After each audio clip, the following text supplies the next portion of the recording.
नमस्कार, जय साई राम। आज प्रस्तुत करते हैं अध्याय 5।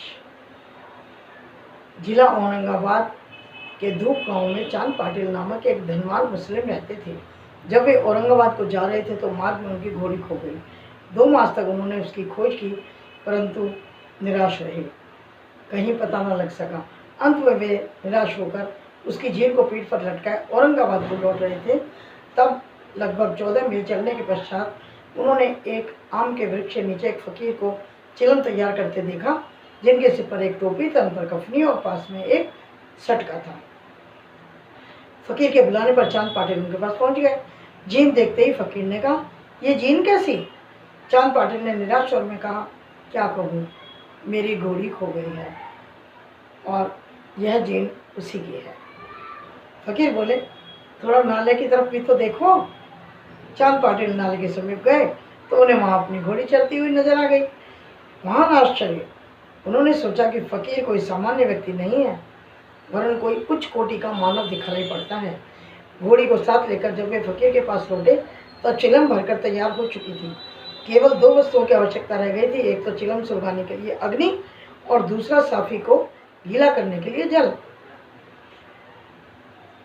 2 चीजों की आवश्यकता थी। फकीर ने अपना चिपटा भूमि में घुसेड़कर ऊपर खींचा तो उसके साथ एक प्रज्वलित अंगार बाहर आ गया।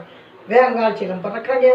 फिर फकीर ने सटके को ज्यों ही बलपूर्वक जमीन पर प्रहार किया त्यों ही पानी निकलने लगा और उन्होंने साफी को भिगोकर चिलम को लपेट लिया। इस प्रकार सब प्रबंध करके फकीर ने चिलम पी और उसके बाद चांद पाटिल को भी दे दी। यह सब चमत्कार देखकर चांद पाटिल को बड़ा विस्मय हुआ। चांद पाटिल ने फकीर से अपने घर चलने का आग्रह किया। दूसरे दिन चांद पाटिल के साथ फकीर उनके घर चला गया और वहां कुछ समय तक रहा। पाटिल धूप गांव का अधिकारी था।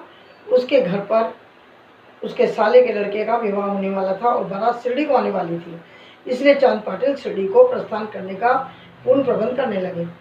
फकीर भी बारात के साथ आ गए। विवाह निर्विघ्न समाप्त हो गया। बारात कुशलतापूर्वक धूप गांव को लौट गई, परंतु यह फकीर शिरडी में ही रुक गया और जीवन पर्यंत वहीं रहा। जब बारात शिरडी में पहुंचे तो खंडवा के मंदिर के समीप महंसापति के खेत में एक वृक्ष के नीचे ठहराई गई। खंडवा के मंदिर के सामने ही सब बैलगाड़ियां खोल दी गई और बारात के सब लोग एक एक करके नीचे उतरने लगे। तरुण फकीर को उतरते देखकर महंसापति ने कहा, आओ साईं, कहकर उसका अभिनंदन किया और अन्य उपस्थित लोगों ने भी साईं शब्द से ही उनको संबोधित किया और आदर किया। तभी से वे साईं के नाम से प्रसिद्ध हो गए। शिरडी आने पर साईं बाबा मस्जिद में निवास करने लगे। बाबा के शिरडी में आने से पूर्व देवीदास नाम का एक संत अनेक वर्षों से वहाँ रहते थे। बाबा को भी बहुत प्रिय थे। वे उनके साथ कभी हनुमान मंदिर में और कभी चावड़ी में रहते थे। कुछ समय के पश्चात जानकी दास नाम का एक संत और शिरडी में आया और वह भी बाबा के साथ वार्तालाप करने लगा और बहुत सा समय बाबा के साथ बिताने लगा। जानकी दास भी कभी कभी बाबा के स्थान पर चले जाया करते थे और पुणतांबे के श्री गंगागिर नामक एक पारिवारिक वैश्य संत भी बाबा के पास कभी कभी आ जाया करते थे। जब प्रथम बार उन्होंने श्री साईं बाबा का बगीचा सिंचने के लिए पानी डोलते देखा तो उन्हें बड़ा अचंभा हुआ। वे स्पष्ट शब्दों में कहने लगे, शिरडी परम भाग्यशालिनी है जहाँ एक अमूल्य हीरा है। जिन्हें तुम इस प्रकार परिश्रम करते हुए देख रहे हो, यह सामान्य पुरुष नहीं है, अपितु यह भूमि बहुत भाग्यशाली और महान पुण्य भूमि है। इसी कारण इसे यह रत्न प्राप्त हुआ है। इसी प्रकार श्री अक्कलकोट महाराज के प्रसिद्ध शिष्य संत आनंद मठ, जो शिरडी के निवासियों के साथ शिरडी आए थे, उन्होंने भी कहा, यद्यपि बाह्य दृष्टि से यह साधारण व्यक्ति जैसा प्रतीत होते हैं, परंतु यह सचमुच असाधारण व्यक्ति है जिसका तुम लोगों को भविष्य में अनुभव होगा। ऐसा कहकर वे येवला पर लौट गए। यह उस समय की बात है जब शिरडी बहुत ही साधारण छोटा सा गांव था और साईं बाबा भी छोटी उम्र के थे। ये तब की बात है। तरुण अवस्था में श्री साईं ने अपने केश कभी नहीं कटवाए और सदैव एक पहलवान की तरह रहते थे। जब वे राता जाते तो वहाँ से गेंदा, जई, जूही के पौधे मोल ले आया करते थे। वे उन्हें स्वच्छ करके उत्तम भूमि देखकर लगा देते और स्वयं सींचते थे। वामन तात्या नाम का एक भक्त उन्हें नित्य 2 मिट्टी के घड़े दिया करता था। इन घड़ों द्वारा बाबा स्वयं ही पौधों में पानी डाला करते थे। जैसे ही घड़े वहाँ रखते वैसे ही फूट जाया करते थे, क्योंकि वे बिना तपाए और कच्ची मिट्टी के होते थे। दूसरे दिन तात्या फिर उन्हें नए घड़े दे दिया करता था। तो इस प्रकार 2 घड़े वो प्रतिदिन देता था। यह क्रम 3 वर्षों तक चलता रहा और साईं बाबा के कठोर परिश्रम और प्रयत्न से वहाँ फूलों की एक सुंदर फुलवाड़ी बन गई। आजकल इसी स्थान पर बाबा के समाधि मंदिर की भव्य इमारत शोभायमान है, जहाँ लाखों करोड़ों भक्त आते हैं। श्री अक्कलकोट महाराज के एक भक्त, जिनका नाम भाई कृष्णा जी अली बागकर था, उनके चित्र का नित्य प्रति पूजन किया करते थे। एक समय उन्होंने अक्कलकोट जाकर महाराज के पादुकाओं का दर्शन एवं पूजन करने का निश्चय किया, परंतु प्रस्थान करने के पूर्व अक्कलकोट महाराज ने स्वप्न में दर्शन देकर उनसे कहा, आजकल शिरडी ही मेरा विश्राम स्थल है और तुम वहीं जाकर मेरा पूजन करो। इसलिए भाई ने अपने कार्यक्रम में परिवर्तन कर शिरडी जाकर श्री साईं बाबा की पूजा की। वे आनंद पूर्वक शिरडी में 6 मास रहे और इस स्वप्न की स्मृति स्वरूप उन्होंने पादुकाएं बनवाई और सावन में शुभ दिन देखकर नीम वृक्ष के नीचे पादुकाएं स्थापित कर दी। दादा केलकर और उपासनी महाराज ने यथाविधि स्थापना उत्सव उत्पन्न किया।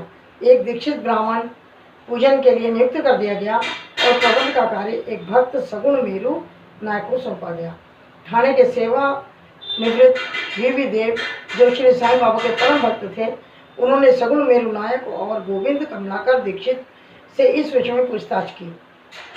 पादुकाओं का पूर्ण विवरण श्री लीला साईं भाग 11 संख्या 1 पृष्ठ 25 में प्रकाशित हुआ, जो निम्नलिखित प्रकार से। बम्बई के एक भक्त श्री राम कोठारे बम्बई से शिरडी दर्शन के लिए आए। उनका कंपाउंडर और उनके एक मित्र भाई कृष्णा जी अली बागकर भी उनके साथ थे। कंपाउंडर और भाई की सगुन मेरू नायक तथा जी के दीक्षित से घनिष्ठ दोस्ती हो गई। अन्य विषयों पर चर्चा करते समय इन लोगों को विचार आया कि श्री साईं बाबा के शिरडी में प्रथम आगमन तथा पवित्र नीम वृक्ष के नीचे निवास करने की ऐतिहासिक स्मृति के उपलक्ष्य में क्यों ना ये पादुकाएं यहाँ स्थापित की जाएं। जब पादुकाओं के निर्माण पर विचार विमर्श हुआ, तब भाई के मित्र कंपाउंडर ने कहा कि यदि यह बात मेरे स्वामी कोठारे को विदित हो जाए तो वे इस कार्य के निमित्त अति सुंदर पादुकाएं बनवा देंगे। उन्होंने शिरडी आकर पादुकाओं की रूपरेखा बनाई और इस विषय में उपासनी महाराज से भी खंडोबा के मंदिर में भेंट की। उपासना महाराज ने उसमें बहुत सुधार किए और कमल फूल आदि खींच दिए और नीचे लिखा श्लोक भी रचा, जो नीम वृक्ष के महात्म्य और बाबा की योग शक्ति का द्योतक था, जो इस प्रकार है। सदा निम्ब वृक्षस्य मूलाधिवासात् सुधा श्रावणम तिक्तम प्रियतम तरुण कल्प वृक्षादिकम साधयंतम नमामीश्वरम सद्गुरुम साईनाथम। मैं भगवान साईनाथ को नमन करता हूँ, जिनका सानिध्य पाकर नीम वृक्ष कटु तथा अप्रिय होते हुए भी अमृत वर्षा करता था। इस वृक्ष का रस अमृत कहलाता है। इसमें अनेक व्याधियों से मुक्ति देने की गुण होने के कारण इसे कल्प वृक्ष से भी श्रेष्ठ कहा गया है। उपासनी महाराज का विचार सर्वमान्य हुआ और कार्य रूप में भी परिणत हुआ। पादुकाएं बम्बई में तैयार कराई गई और कंपाउंडर के हाथों शिरडी भेज दी गई। बाबा के आज्ञा अनुसार इनकी स्थापना श्रावण की पूर्णिमा के दिन की गई। इस दिन प्रातः 11 बजे श्री दीक्षित उन्हें अपने मस्तक पर धारण कर खंडोबा के मंदिर के समारोह में धूमधाम के साथ द्वारका माई में ले गए। बाबा ने पादुकाएं स्पर्श कर कहा कि ये भगवान के श्री चरण है, इनकी नीम वृक्ष के नीचे स्थापना कर दो। इसके एक दिन पूर्व ही मुंबई के एक पारसी भक्त पास्ता शेठ ने 25 रुपये का मनी ऑर्डर भेजा। बाबा ने ये रुपये पादुकाओं की स्थापना के निमित्त दे दिए। स्थापना में कुल 100 रुपये व्यय हुए, जिसमें 75 रुपये चंदे द्वारा एकत्रित हुए। प्रथम 5 वर्षों तक कोठारे दीपक ने के निमित्त 2 रुपये मासिक भेजते रहे। उन्होंने पादुकाओं के चारों ओर लगाने के लिए लोहे की छड़ें भी भेजी। स्टेशन से छड़ें ढोने और छप्पर बनाने का खर्चा 7 रुपये 8 आने सगुन मेरू नायक ने दिए। आजकल जाखड़ी नाना पुजारी पूजन करते हैं और सगुन मेरू नायक नैवेद्य अर्पण करते हैं और संध्या को दीपक जलाते हैं। भाई कृष्णा जी पहले अक्कलकोट महाराज के शिष्य थे। अक्कलकोट जाते हुए वैशाख 1834 में पादुका स्थापन के शुभ अवसर पर शिरडी आए और दर्शन करने के पश्चात जब उन्होंने बाबा से अक्कलकोट प्रस्थान करने की आज्ञा मांगी। तब बाबा कहने लगे, अरे अक्कलकोट में क्या है, तुम वहाँ व्यर्थ क्यों जाते हो, वहाँ के महाराज तो यहीं पर हैं, यानी कि मैं ही हूँ। यह सुनकर भाई ने अक्कलकोट जाने का विचार त्याग दिया। पादुकाएं स्थापित होने के पश्चात वे बहुधा शिरडी आया करते थे। वे श्री वीदेव ने अंत में ऐसा लिखा कि इन सब बातों का विवरण हेमाड पंत को विदित नहीं था, अन्यथा वे श्री साईं सच्चरित्र में लिखना बिल्कुल नहीं भूलते। शिरडी में एक पहलवान था जिसका नाम था मोहिद्दीन तंबोली। बाबा का उससे किसी विषय पर मतभेद हो गया, फलस्वरूप दोनों में कुश्ती हुई, बाबा हार गए। इसके पश्चात बाबा ने अपनी पोशाक और रहन सहन में परिवर्तन कर लिया। वे कफनी पहनते, लंगोट बांधते और कपड़े से सिर ढकते थे। वे आसन और शयन के लिए टाट का टुकड़ा काम में लाते थे। इस प्रकार फटे पुराने चिथड़े पहनकर भी वे संतुष्ट दिखाई देते थे। वे सदैव यही कहा करते थे, गरीबी अव्वल बादशाही, अमीरी से लाख सवाई, गरीबों का अल्लाह भाई। गंगा जी को भी कुश्ती से बड़ा अनुराग था।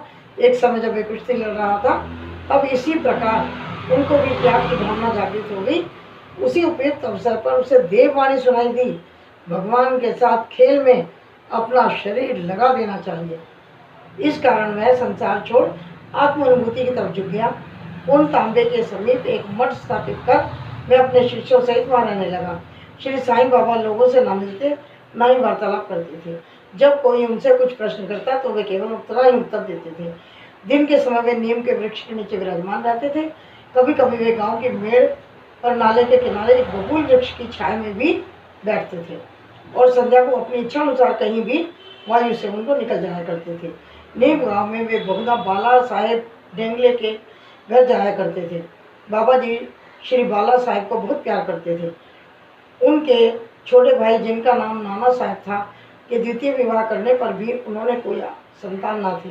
बाला साहब ने नाना साहब को श्री साईं बाबा के दर्शनार्थ शिरडी भेजा।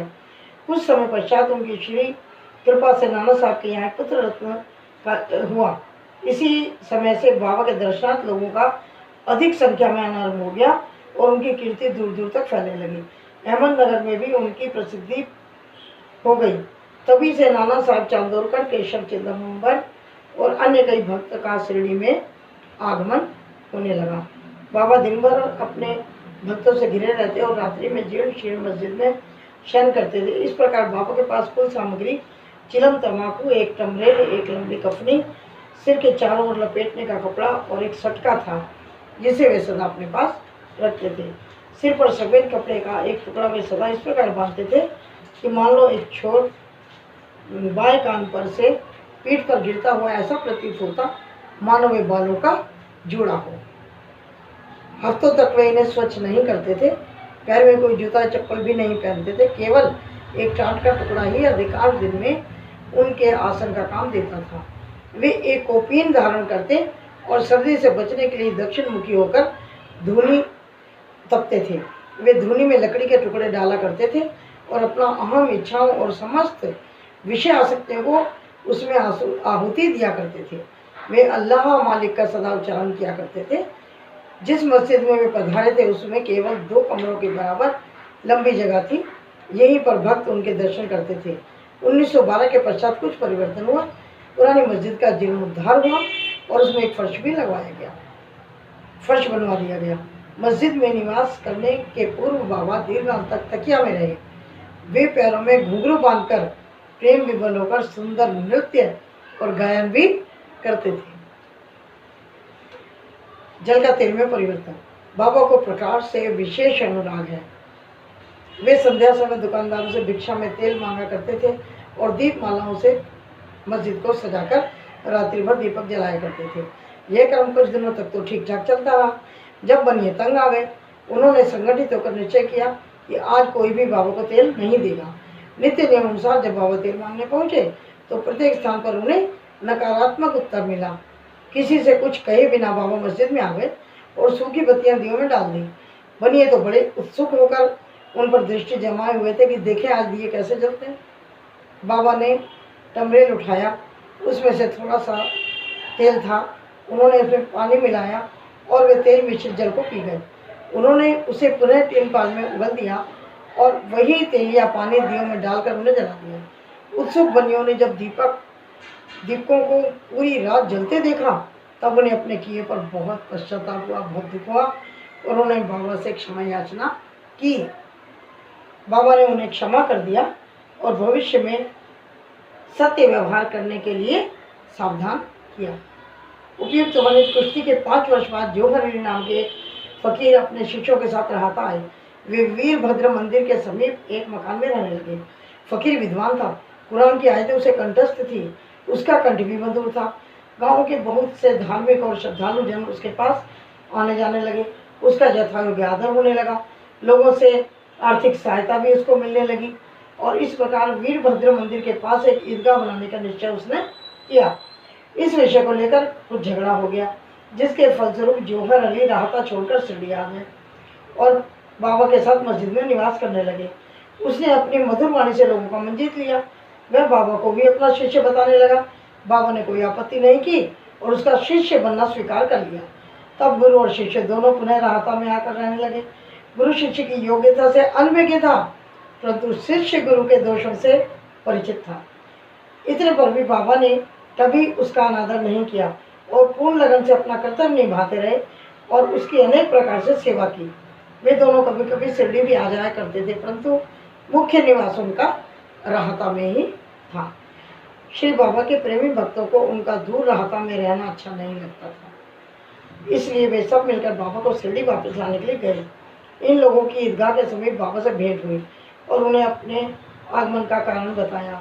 बाबा ने उन लोगों को समझाया कि फकीर के आने से पूर्व आप सब शिरडी लौट जाओ। इस प्रकार वार्तालाप हो ही रहा था कि इतने में फकीर वहां आ पहुंचे। इस प्रकार अपने शिष्य को वहां से ले जाने का खूब प्रयत्न करते देखकर वे बहुत क्रोधित हो गए। कुछ वाद विवाद के पश्चात स्थिति में परिवर्तन हो गया और अंत में तय हुआ कि फकीर और बाबा दोनों ही शिरडी में रहेंगे और वे दोनों शिरडी आ गए। कुछ दिनों के पश्चात देवीदास ने गुरु की परीक्षा की और उसमें कुछ कमी पाई। चांद पाटिल की बारात के साथ जब बाबा शिरडी में आए, उससे 12 वर्ष पूर्व देवीदास लगभग 10 या 11 उम्र की अवस्था में शिरडी आए थे और हनुमान मंदिर में रहते थे। देवीदास सुडोल, सुंदर आकृति और तीक्ष्ण बुद्धि के थे। वे त्याग की साक्षात मूर्ति और अगाध ज्ञानी थे। बहुत से सज्जन जैसे तात्या कोते, काशीनाथ और अन्य लोगों ने अपने गुरु समान मानते थे। लोग जौहर अली को उनके सम्मुख लाए। विवाद में जौहर अली बुरी तरह हार गया और शिरडी छोड़कर बीजापुर को भाग गया। वह अनेक वर्षों के बाद शिरडी आया और उसने साईं बाबा की चरण वंदना की। उसका यह भ्रम कि वह गुरु है और साईं बाबा उनके शिष्य अब दूर हो चुका था। श्री साईं बाबा उसे गुरु समान ही आदर करते थे। उसका स्मरण कर उसे बहुत पश्चाताप हुआ। इस प्रकार श्री साईं बाबा ने अपने प्रत्यक्ष आचरण से आदर्श उपस्थित किया और अहंकार से किस प्रकार छुटकारा पाकर शिष्य के कर्तव्यों का पालन कर किस प्रकार आत्म अनुभव की ओर अग्रसर होना चाहिए, ऊपर वर्णित कथा मानसापति के कथनानुसार है। अगले अध्याय में रामनवमी का त्यौहार, मस्जिद की पूर्व हालत और पश्चात उसके जीर्णोद्धार इत्यादि का वर्णन होगा। श्री सद्गुरु साईनाथार्पणम अस्तु। शुभम भवतु। अध्याय 5 समाप्त होता है। जय साई राम। साथियों, इन प्रतिदिन के अध्याय को लोगों तक आप शेयर करते रहिएगा ताकि सभी लोग जो नहीं पढ़ पाते हैं वो इसको सुन पाए। जय साई राम।